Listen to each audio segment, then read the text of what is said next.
Ew. Okay. Well, you know. Yeah. Yippers.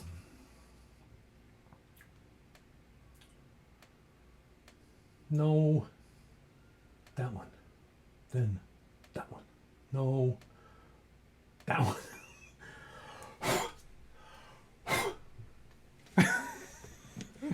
That one. No. That one. No.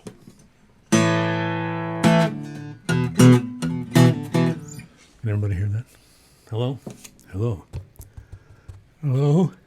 Hi.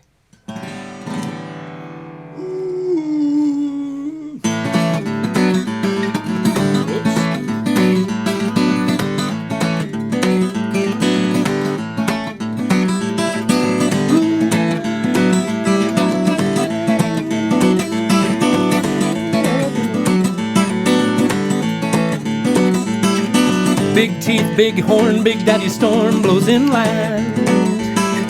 Little baby cry, baby won't buy into his plan.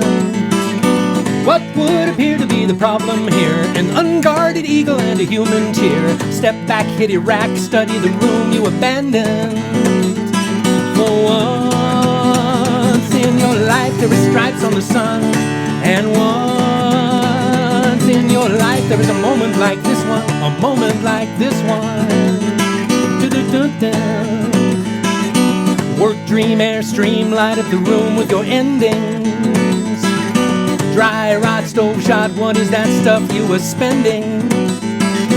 Where does the money go and where is it made? While old Joe Average sits in the shade, runs like a bug through the system on which we're depending.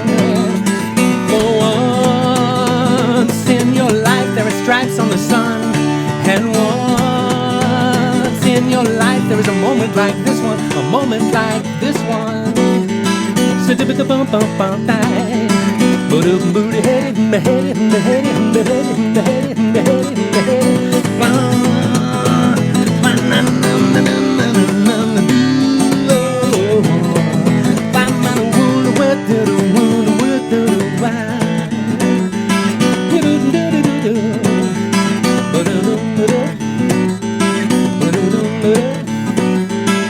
Sick boy, lost toy, shut up, you don't have to tell me. I see the rise in the polls and the swelling repels me. Won't clean up what hasn't paid off yet. Does this sound like anyone that you've ever met? Maybe the one with the push-button gun on the TV. For once in your life there are stripes on the sun. And once in your life there is a moment like this one. A moment like once in your life there are stripes on the sun. And once in your life there is a moment like this one. Or this one. Or this one.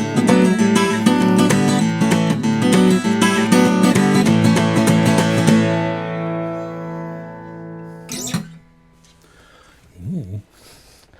Welcome, welcome, welcome. It's Tuesday.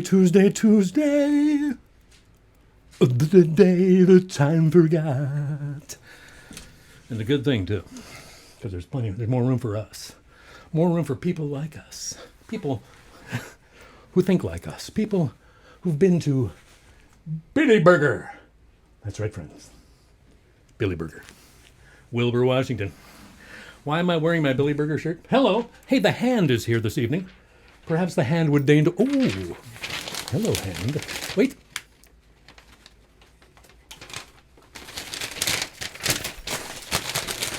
The Hand. Oh, man. Cat Eggleston. Janice Carper. Jim Page.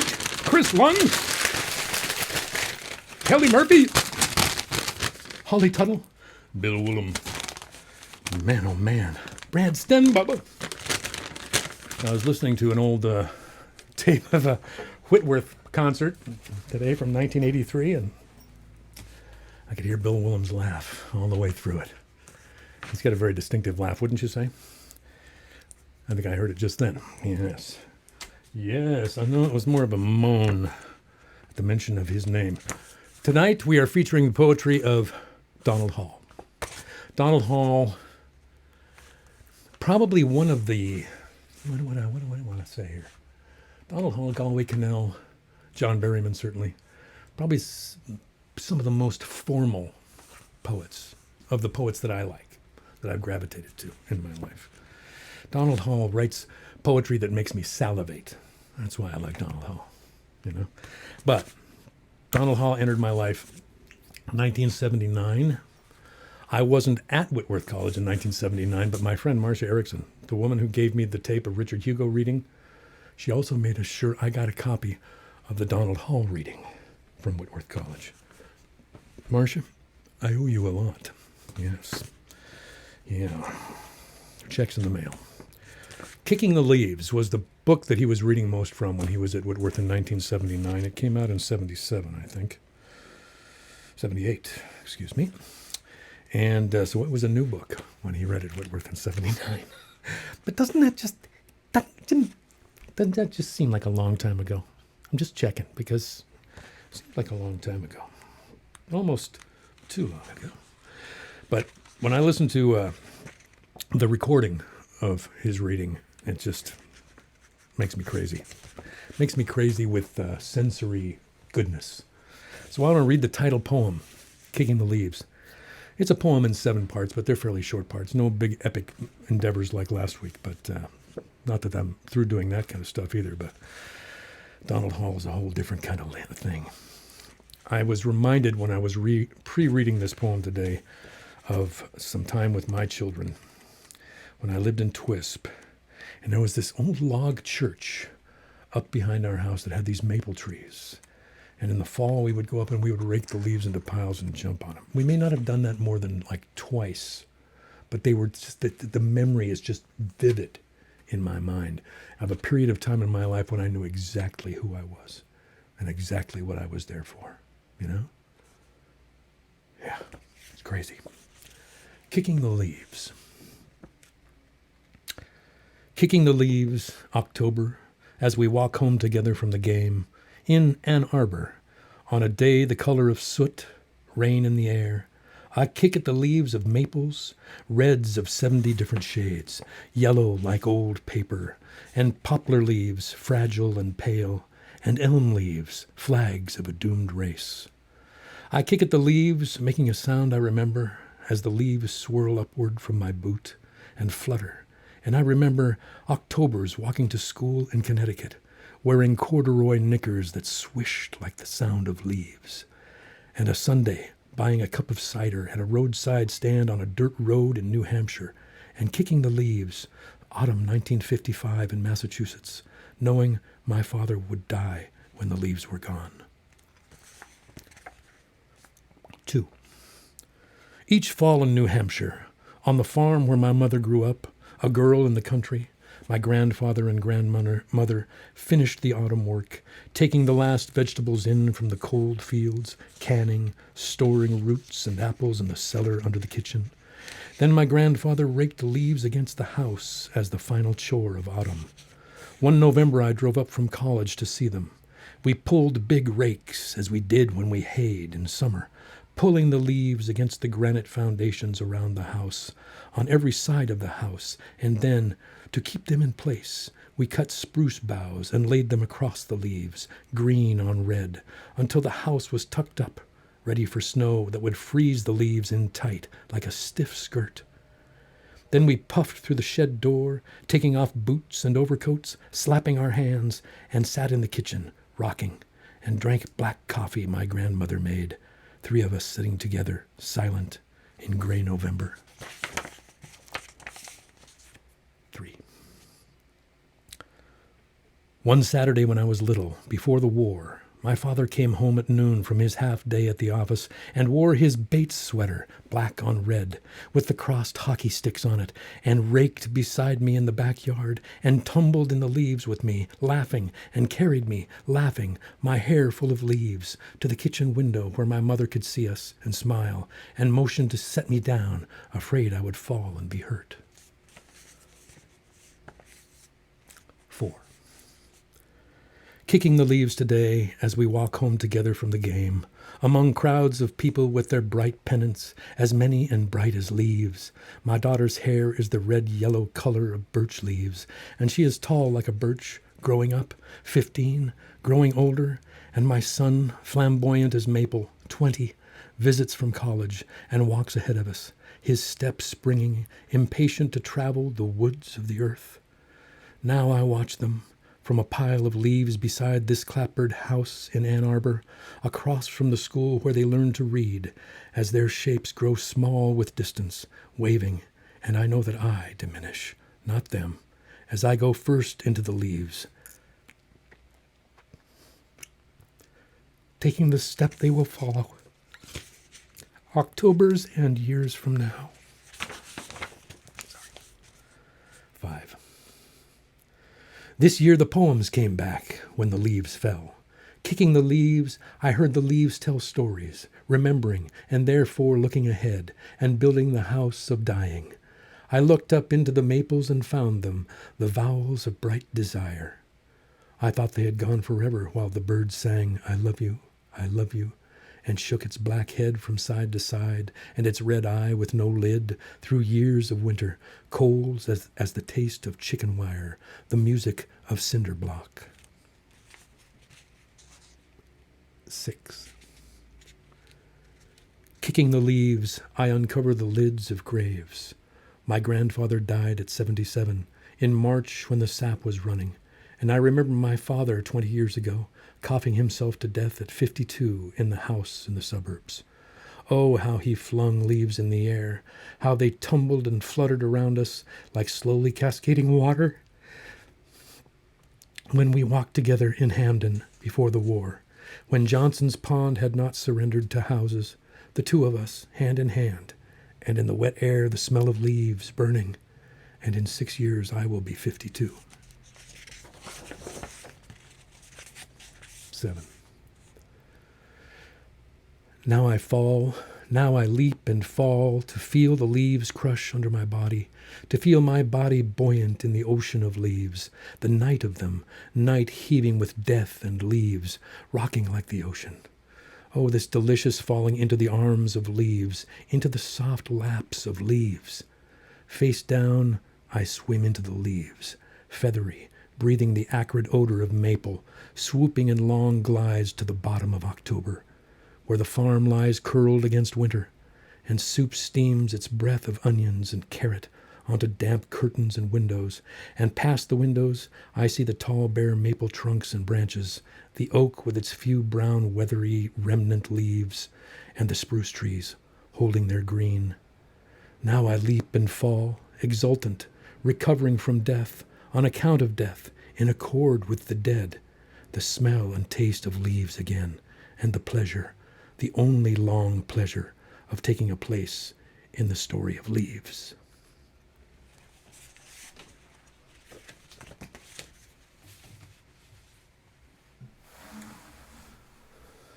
I was tempted to, instead of saying pleasure, saying pleasure, because Donald Hall always said pleasure. Must be a New England thing. Pleasure. The pleasure. I don't know. That poem is very effective for me.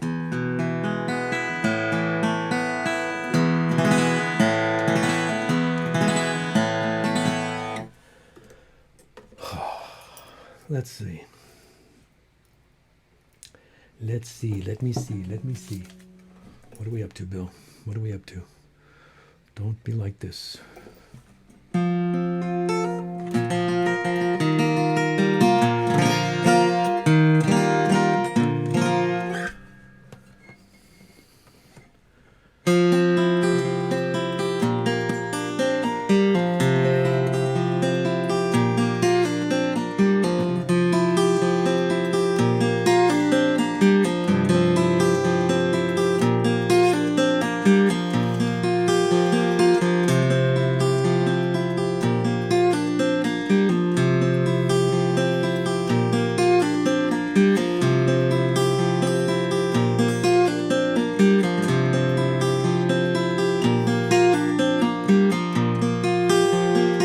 I see the cloud of a turbulent day. I see a dark figure turning away. I see the water that yields to a stone. I see with eyes that have seen to your bones. And I see the ashes that fall to a tray. I watch the hairs that have fallen to gray. I hold the image of art in my mind. I see the years that have fallen behind. Maybe it's over.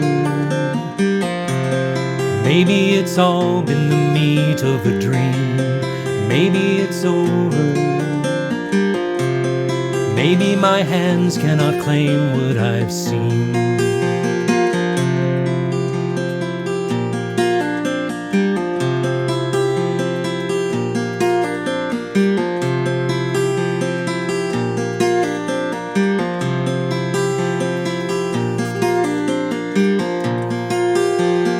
I see a red door that beckons me in. I see a tablet that calls me to win. I see the keys where I've walked into rhyme. I see a spark, but only part of the time. And I see a bridge between islands of sky. I see a woman who asks me to try. I watch the winter that's grown on my skin. I see the light going yellow and thin, and thin. Maybe it's over. Maybe it's all been the meat of a dream. Maybe it's over. Maybe my hands cannot claim what I've seen.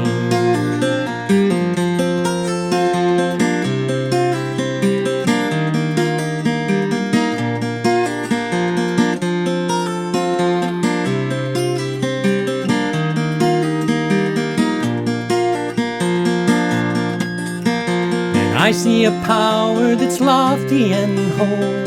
I watch as uncertainty clings to my soul. Maybe I'll see all my images through.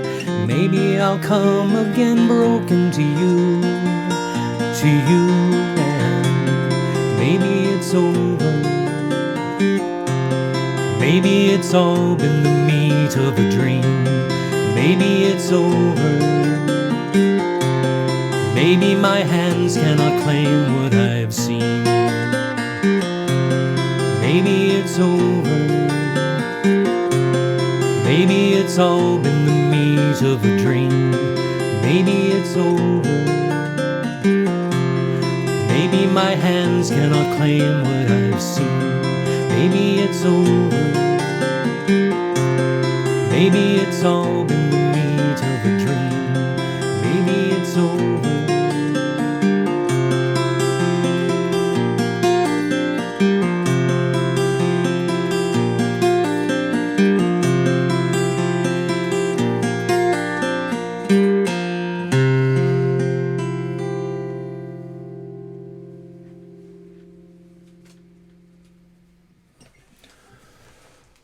Hello. Well, thank you. The hand.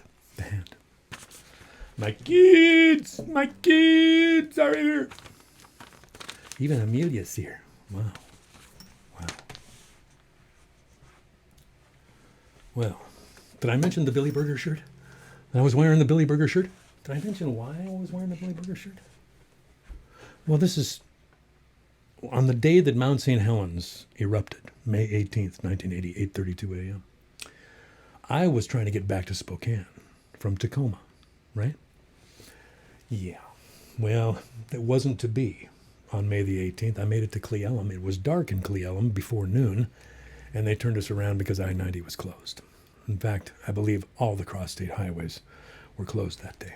So I waited a couple more days at my mom's house. My car, my 66 Mustang, was packed so tightly, you couldn't slide a piece of tissue paper.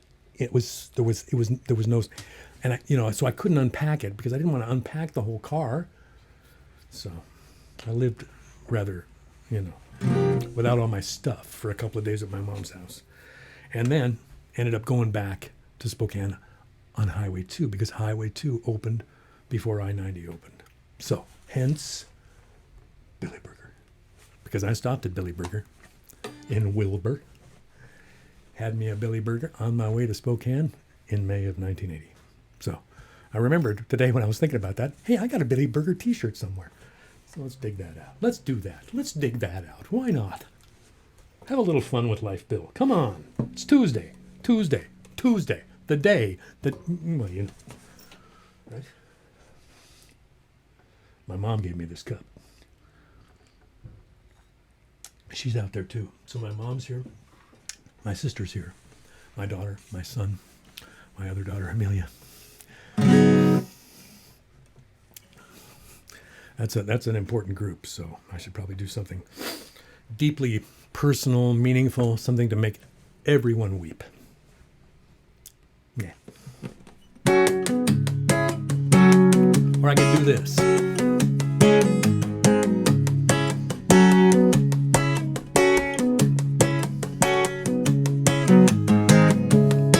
I do believe, and it's hard to deceive, while the age of mystery is floating out to sea. No one escapes the clock on the wall. How many repetitions till you've seen it all? You were the silencer, you were the victim here. It didn't matter what you thought or what you learned. You got a lot of it, it fascinates me.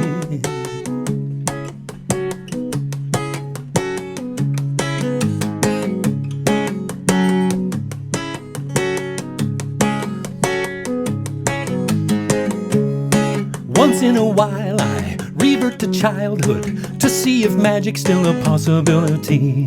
Sometimes it is, sometimes it matters, but how can it matter when it matters most to me?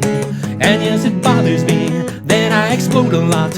One little doubt turns into two, turns into three. I got a lot of it, it fascinates me.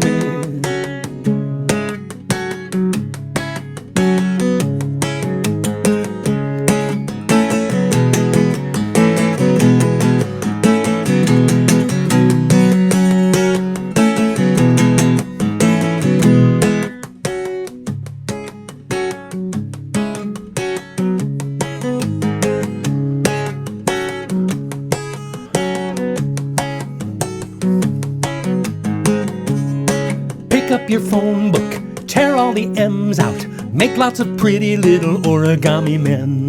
Cute little names and cute little numbers. Let someone try to call you antisocial then. And yes, it's criminal the way they hounded you, as if insurance were the answer to your prayers. You got a lot of it, it fascinates me.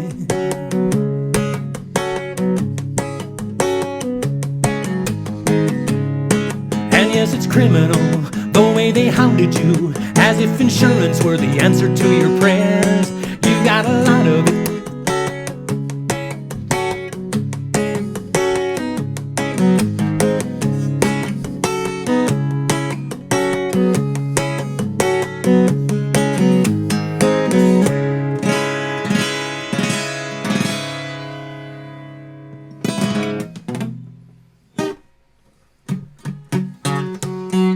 Yeah, it's kind of like that, you know. I want it to be artsy, you know, and kind of cutting edge. So lots of stuff like that, just to make it, you know, so it's not just like smooth, and it's like a smooth jazz station, you know. It's not like smooth jazz. See, I get like this on Tuesdays.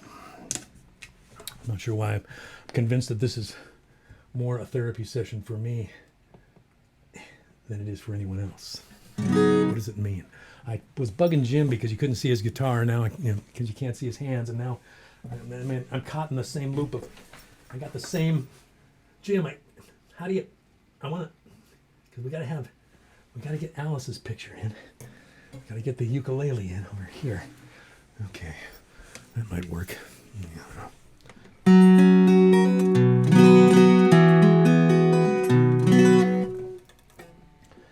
Good. So I wanted to talk about, I'm going to do a song called Old Town, which is from an album that came out 32 years ago. 32 years ago, this album came out. The title is Phobia Robes.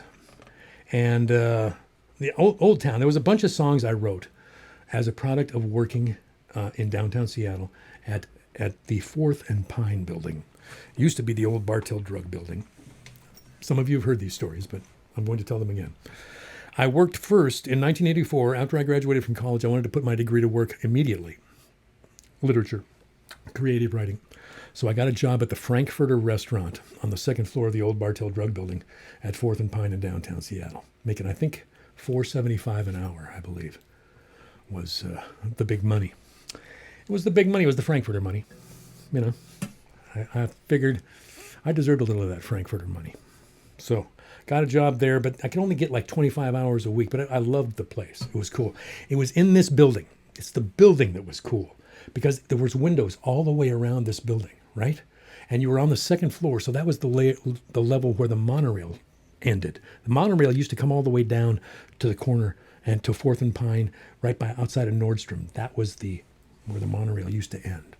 So you could watch people getting on and off the monorail there. You know, it was like a reverse fishbowl. You were on the inside and you could watch all the people outside. They couldn't see you, but you could see all of them. Then a guy that worked downstairs, Ken Dodge was his name. He worked at the J.K. Gill store downstairs. Him and the J.K. Gill people used to come up to the Frankfurter for lunch a lot. One day he said, I heard you complaining to one of the other people about not getting enough hours here. And I was like, yeah, they can only give me like 25 hours a week. He was like, I can give you 40 hours a week downstairs. I said, really? He said, yeah. I can't pay you what they're paying you here. I can only pay you $4.25 an hour. But I can give you 40 hours a week. The number of times in my life I have taken that deal, I can't even begin to tell you. The last time I took it was at the last job I ever had. We can't pay as much, but you can work full time. So there you go. I took the deal. Went to work at J.K. Gill downstairs. Same deal. Windows all the way around. Got to see all of what was going on. And this was about 1984 when there was a column in the Seattle Times, Seattle Now and Then, Paul Dorpat. Loved this guy. Fell in love with They published a couple of books, collections of his columns. And I just fell into these books, man. I loved it. Loved it. The historical picture of some scene from downtown Seattle and then a contemporary photo taken from as close to the same angle as possible. Great. And then the stories. I wrote a bunch of songs. This one is an odd song because it takes its name from Tacoma, but it occurs in Seattle. So you figure it out, you know. I'm tired of trying to figure out these songs.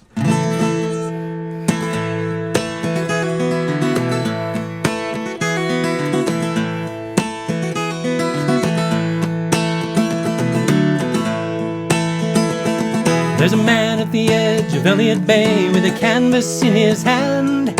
He's waiting for the ghosts of the pioneers to swim back to the land. He turns toward the skyline, not an inch of open ground. It's the hard way, but he's still looking for Old Town. Old Town, Old Town. The weight he carries with him like a prison ball behind. He's sticking real close to the crosswalks and reading over all of the signs. Barely been away, but now a stranger's stumbling around. It's a wrong turn, but he's still looking for Old Town. Old Town, Old Town.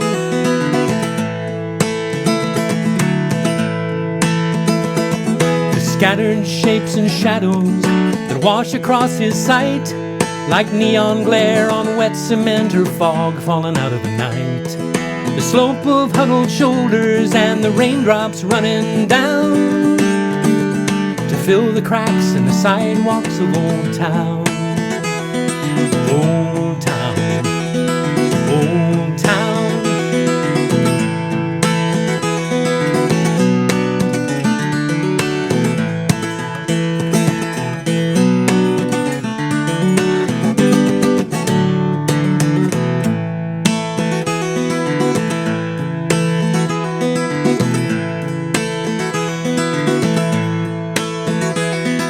Somewhere there's a wood-framed house with shutters painted blue. He can see the upstairs window, he can still remember the view. The tree that swayed into his reach and climbing slowly down to walk the wet, rutted streets of Old Town. Old Town, Old Town. And the colors he remembers are blue and green and gray. The smells are all of tide lines and wood smoke floating away. The sounds of fallen timber and the hammer's steady pound to leave a clue for those who sift through Old Town. Old Town, Old Town.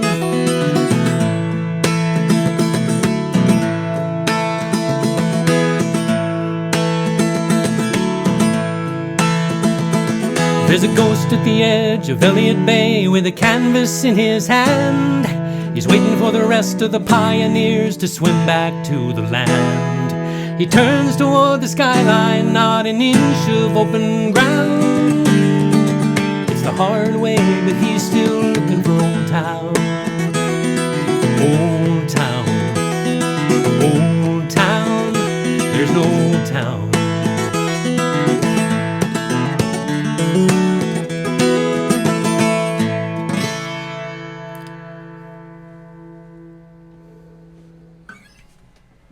It's like an epic. It's an epic. Shake it off. Shake it off. Shake off the epic. Epic, epic, epic, epic, epic, epic, epic, epic, epic. No, never mind.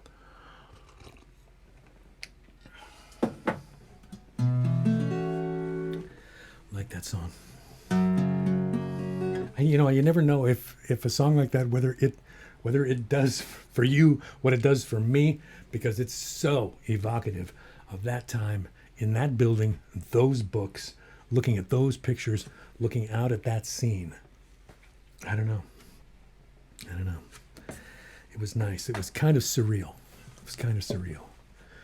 But there were some good days down there at that store. Ken Dodge, probably one of my favorite bosses of all time. Yeah. He let me do my thing. And he brought my first ever Seattle gig, solo Seattle gig, was at a bar up on Capitol Hill. And Ken Dodge brought the whole gang from J.K. Gill to that gig. It was like 3 sets. It was at a tavern up on Capitol Hill that a couple of weeks before my gig actually changed ownership. Yeah, it's an interesting story, because I remember I called them and said, look, hey, I was supposed to play music there on such and such. Is that still going to happen? They're like, sure, if you want to come and play, that'd be great. Yeah, come on. So it was great. So I went up there, and it was a brand new place. It was a very nice place. I had a great gig, and these people from J.K. Gill came, and afterwards, I was talking to Ken. I said, man, how did you get all those people to come? He said, it wasn't easy. Because they were all like, what if he sucks? What if he sucks? What are we supposed? We got to sit there for 3 hours with this guy who sucks. And I was like, yeah, don't blame you. That would have been difficult. Oh, and the bar, the Wild Rose. That's right. My first ever Seattle gig was at the Wild Rose.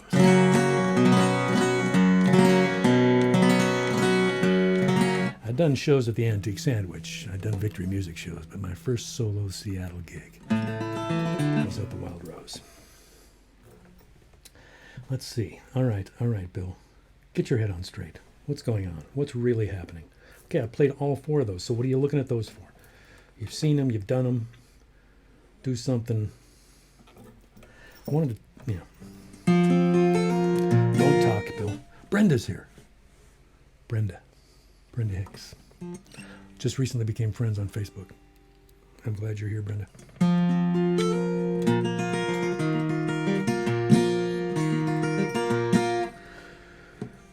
Here's an age-appropriate song.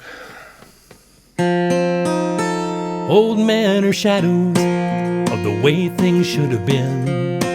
On my back porch we gather to review the wheres and whens.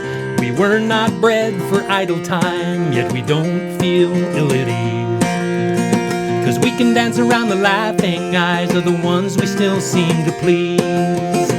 Yeah, we're deep in the third act, close to the fire and the coal sack, like old Abednego and Shadrach, or the moths on the sill. It means we still got the climax, and all the stuff that happens after that. Exchange the hot for the cold facts, just like we probably will. Old men are shadows of the dreams that made them young. Our children climb the ladders while we brace the bottom rungs. It's a long day mending fences, but it pays well in the end. 'Cause we can dance around the laughing eyes in the arms of our best friends. Yeah, we're deep in the third act, close to the fire and the coal sack, like old Abednego and Shadrach, or the moths on the sill. It means we still got the climax, and all the stuff that happens after that. Exchange the hot for the cold facts, just like we probably will. We were made fools by money, sold that comfort comes with time. We've been lied to by a system that was built on other crimes. We were fooled by the mirror when it made us look so trim and young. Oh, but love's never made a fool of us, other than a willing one. Old men are shadows of the way things should have been. On my back porch we gathered to review the wheres and whens. It's a long day mending fences, but it pays well in the end. 'Cause we can dance around the laughing eyes in the arms of our best friends. Yeah, we're deep in the third act, close to the fire and the coal sack, like old Abednego and Shadrach, or the moths on the sill. It means we still got the climax, and all the stuff that happens after that. Exchange the hot for the cold facts, just like we probably will. It means we still got the climax, and all the stuff that happens after that. Exchange the hot for the cold facts, just like we probably will. Exchange the hot for the cold, just like we probably will.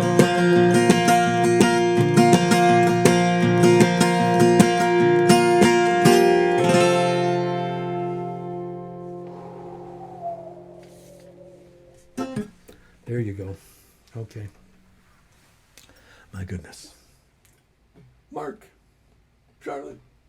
Mealy. Alan Cosell. Cool. Hey, Alan. Wow. Mike Antone.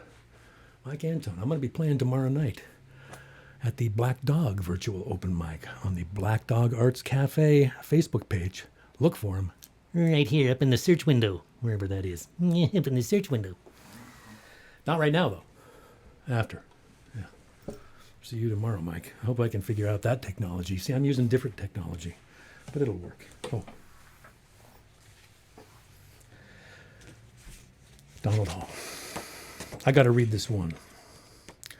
I want to read a bunch, and I'm like that. So, yeah, I should do a separate whole thing. Just reading other people's poetry. Yeah, let's get into some big copyright problems, Bill. I wanted to read Names of Horses because this poem is one of the tastiest, most succulent poems. You'll know what I mean if you're listening. It's just wonderful. Wonderful language, wonderful tasty bits. It's got giblets and gravy. It makes its own gravy. You just add water, just add some saliva. It makes its own gravy. It's like a gravy train. Yeah. Poems really are like dog food if you think about it. Yeah. Okay. Bill Willem will understand that. He's a literature guy.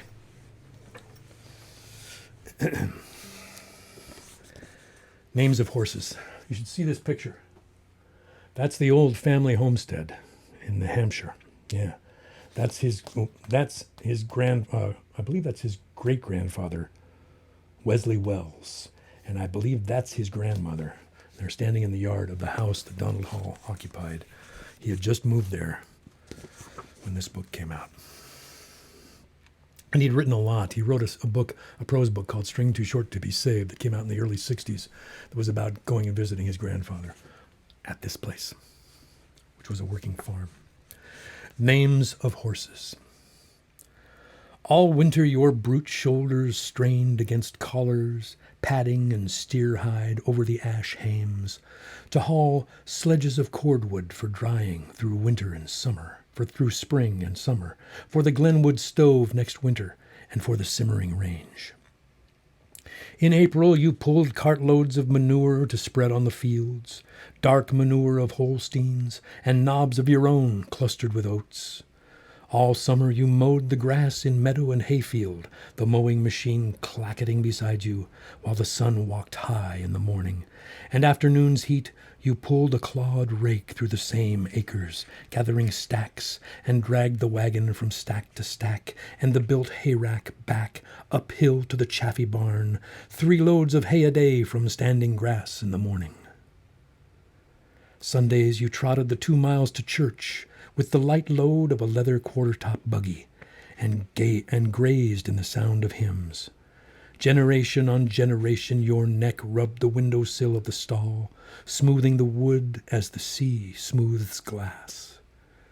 When you were old and lame, when your shoulders hurt bending to graze, one October the man who fed you and kept you, and harnessed you every morning, led you through corn stubble to sandy ground above Eagle Pond, and dug a hole beside you where you stood shuddering in your skin, and laid the shotgun's muzzle in the boneless hollow behind your ear, and fired the slug into your brain, and felled you into your grave, shoveling sand to cover you, setting goldenrod upright above you, whereby next summer a dent in the ground made your monument.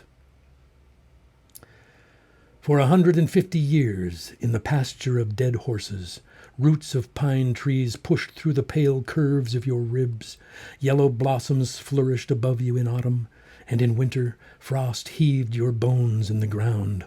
Old toilers, soil makers, oh, Roger, Mackerel, Riley, Ned, Nellie, Chester, Lady Ghost.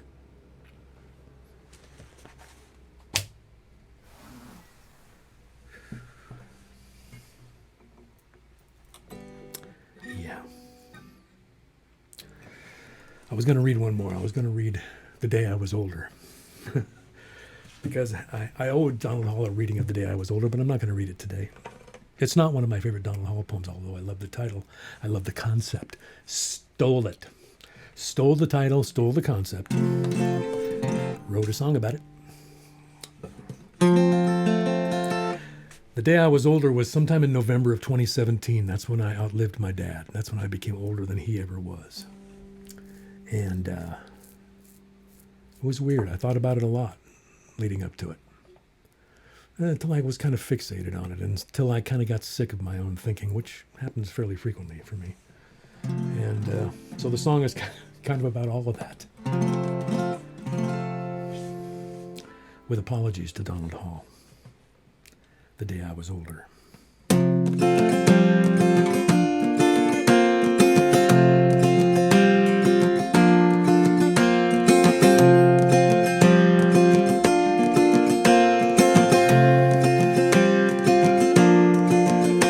The day I was older, I thought about Dad, his cartoon faces and the talks that we had.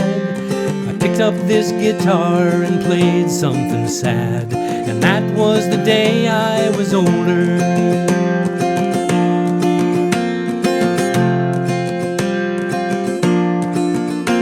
The day I was older, I called my best friend. We spoke of our history and how it might end, and all the love letters that we'll never send. And that was the day I was older. We don't talk enough about grace anymore. Our gratitude sleeps in a box by the door.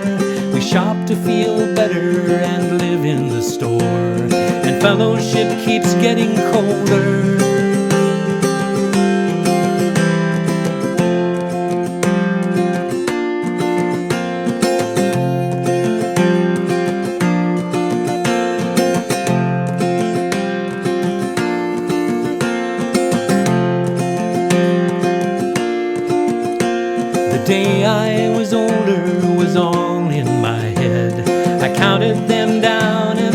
colored them red, then wished like the devil there was more to be said. But that was the day I was older. We don't talk enough about grace anymore. Our gratitude sleeps in a box by the door. We shop to feel better and live in the store, and fellowship keeps getting colder.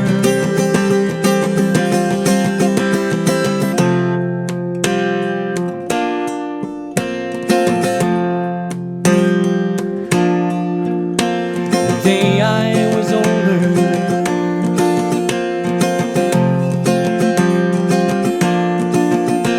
the day I was older.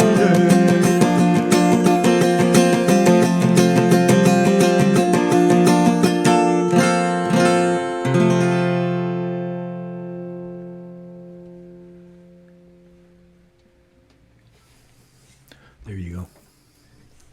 There you go. Everybody doing all right? Yeah? I'm going to take your word for it, okay? You know,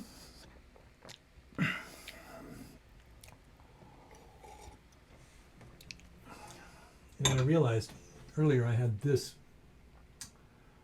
up. I realized later I don't need to be wearing pants. Yeah.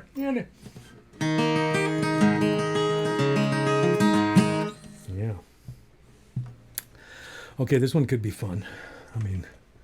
This one could be. Wait.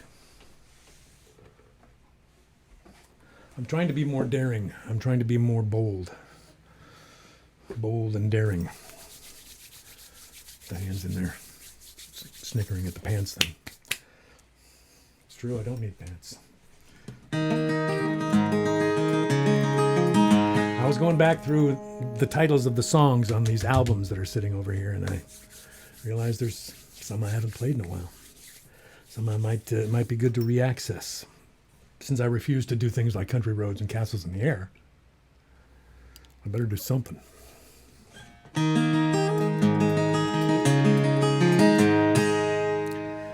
This one's called Father to Father.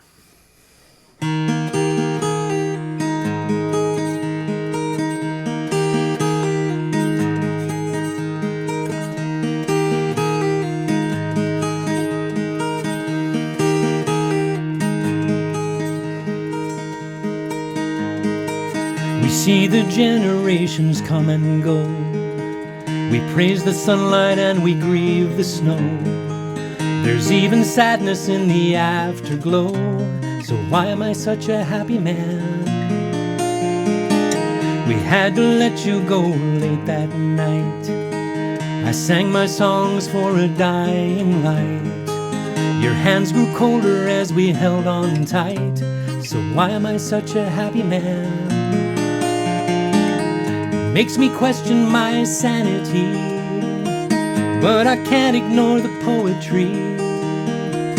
It would be like denying gravity, not to see what's been given me, not to see you alive in me.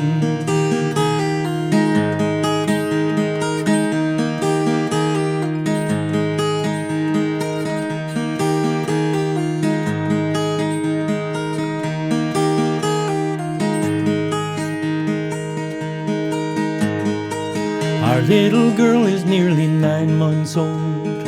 You only knew her for a month or so. I hate the fact that she'll never know how you were such a happy man. So now I find you when there's no one there. The sun inside of me is still so scared, and all my questions enter empty air. So why am I such a happy man? Makes me question my sanity, but I can't ignore the poetry. It would be like denying gravity, not to see what's been given me, not to see you alive in me.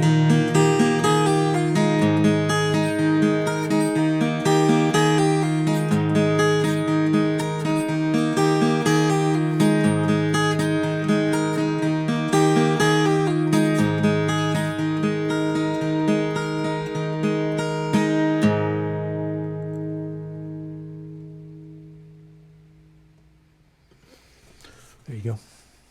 Oh, it's getting late. Okay, well, this hour is officially one of the fastest ones we've had so far. Isn't that your experience? Doesn't it seem like this is kind of a fast hour? Fast.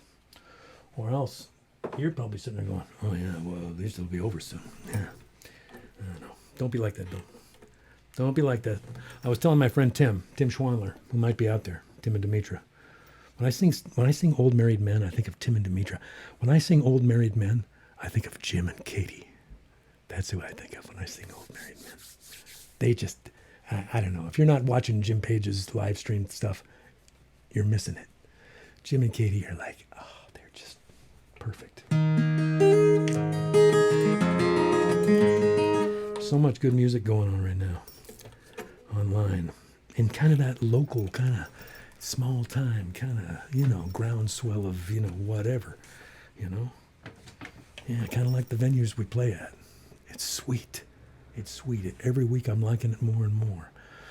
It's been so much more stable since I started using an Ethernet cable.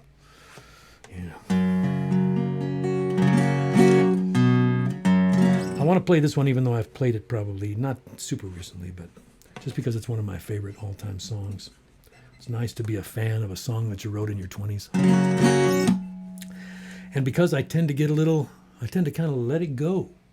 There's a middle section where sometimes, it doesn't always happen, I can't guarantee. Sometimes it just kind of goes.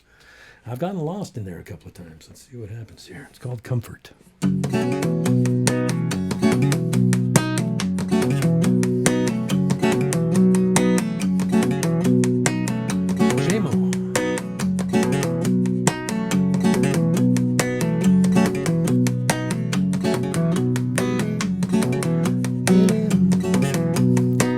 Shouldn't be walking around. I shouldn't be thinking this way. Poison reservoirs and toxic waste squads. It's such a gray, ugly day. Wish I was over at John's. Always got a joke to tell. Beer in the refrigerator and smoke in the pipe. It's so comfortable going to hell. I remember when we were just kids, we were reading comic books and watching TV. We were immortal in a limited way, and the bad guys were easy to see.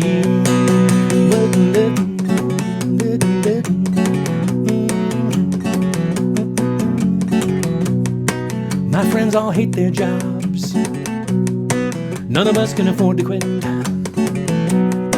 lot of people waving from the top of the heap, but for most of us this could be it. I don't usually talk like this. I try for rhythm and rhyme.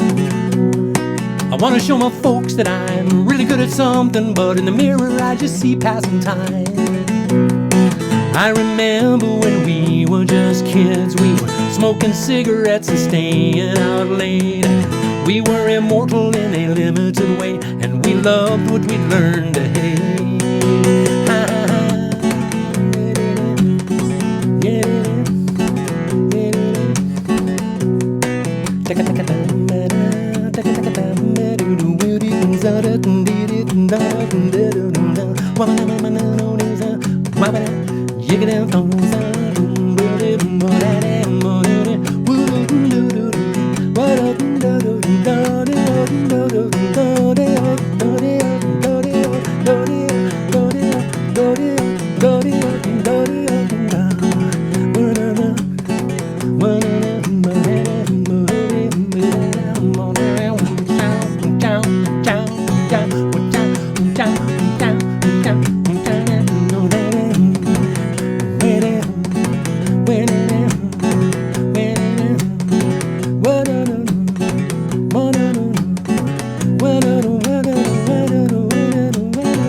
Maybe I should call in sick.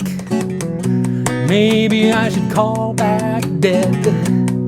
With all of this anger and these schizoid dreams, it'll take all day to empty my head. Wish I was over at John's. always got a joke to tell. You know what's over at John's, it's so comfortable flying to hell, yeah. I remember when we were just kids, we were smoking comic books and watching TV. We were immortal in a limited way, and the bad guys were easy to see. And they never looked like you or me. No, they never looked like John or me. Wish I was over at John the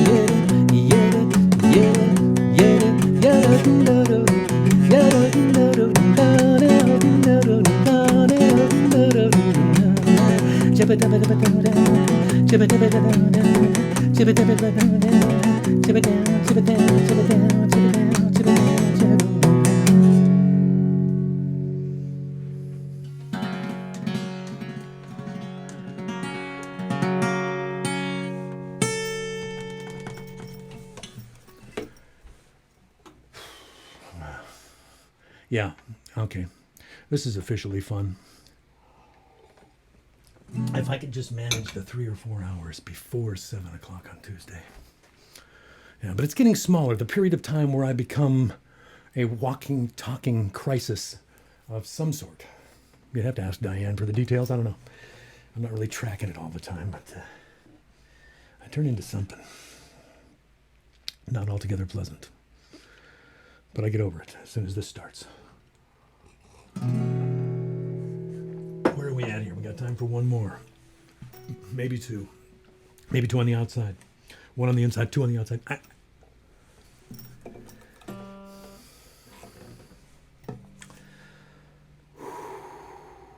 Okay.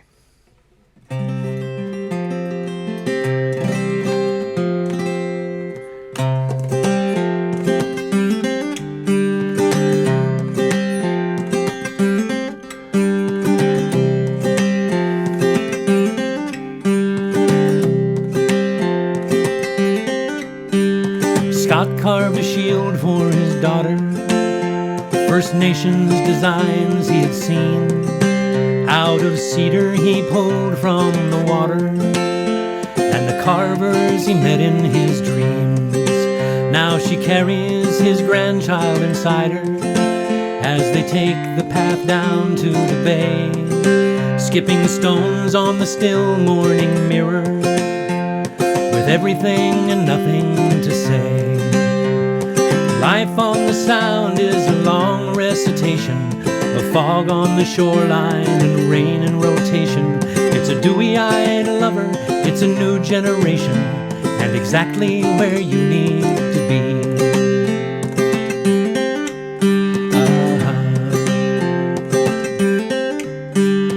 Alma drove home for the summer from a secret that she left behind. There was high drama out on the desert, and the rivers unsettled her mind. What she needs is the peace and the stillness, the slow breath of tides on the beach, the smell of her mother's warm blankets, and all she requires within reach. Life on the Sound is a long recitation of fog on the shoreline and rain in rotation. It's a dewy-eyed lover and a good explanation of exactly where you need to be.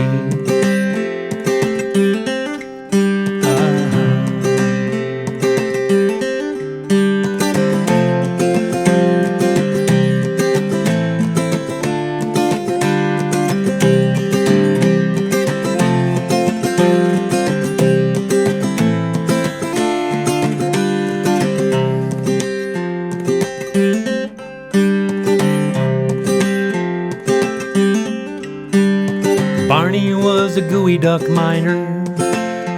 He could dig 7 buckets a day, and his chowder was the talk of the island back before all the fish moved away.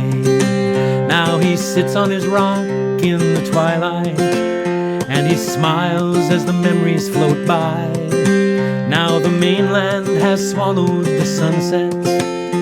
making way for this flickering sky. Life on the Sound is a long recitation, a fog on the shoreline and rain in rotation. It's a dewy-eyed lover, it's a standing ovation, and exactly where you need to be.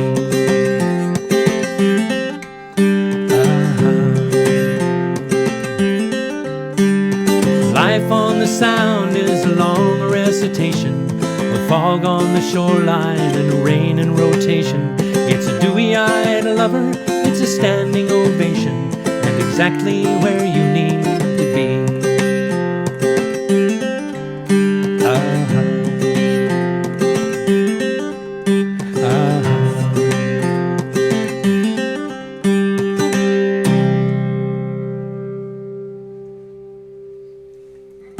It's called Life on the Sound. That's for my friend Scott Higgins. And also for my friend Linda Hundon. And for Mike Freeland, who had a birthday this last week. I think Mike had his birthday on Mount St. Helens Day, if I'm not mistaken. Of course, if it's a mistake, if it wasn't on the 18th, Mike, that's because my mom didn't do her calendar right. Mom gives us a calendar every Christmas with everybody's birthday on it. So blame her, okay? But happy birthday. Okay, I'm going to do one more. I know I'm running a little bit over, but what the heck? I don't see anybody else. Am I going to preempt somebody? You know, are we going to miss the Kojak reruns? Because I don't want to miss the Kojak. I mean, good night. I don't want to miss Kojak. Who loves you, baby? Come here. Who loves you, baby? Maybe I should just do the other new one. What do you think? I don't know. Do I feel confident about that one? Yeah, I can do that. Couples Hymn. This is my only COVID-19 composition. Although Life on the Sound was written right in the transition.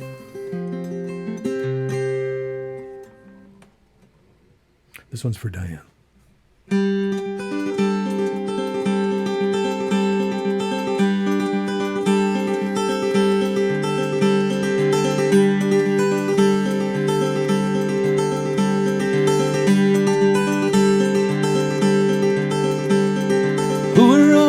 People in my head, one of them said, staring through half-open blinds, none of what's sacred's been spread over the dead, echoes in an unsettled mind.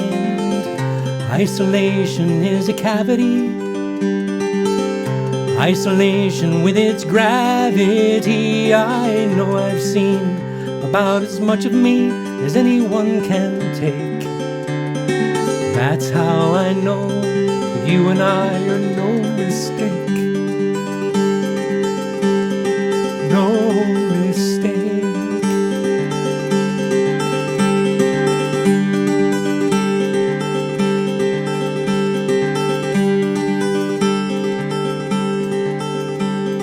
We never knew that fear could feel like this, equal parts bliss and lists of the recently gone. And what about that vinegar and piss we don't really miss with each irreplaceable dawn? Isolation is a cavity, isolation with its gravity. I know you've seen about as much of me as anyone can take. That's how I know that you and I are no mistake. No mistake, no mistake.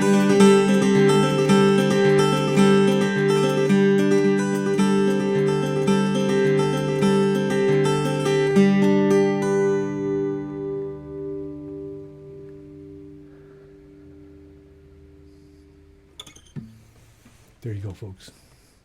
Hope everybody's doing well. Thanks so much for coming out again. Stacy's there. Hi, Stacy. I'm Mike Buckman. Michael McNevin. Greetings, sir.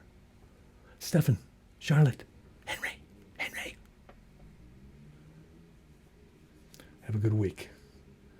We'll do this again, okay? And look for it on YouTube. Sometime tomorrow I'll get this up on the YouTube thing. If you got friends who don't do the Facey Bookie thingy, send them over to the YouTube site, okay? All right. Good night.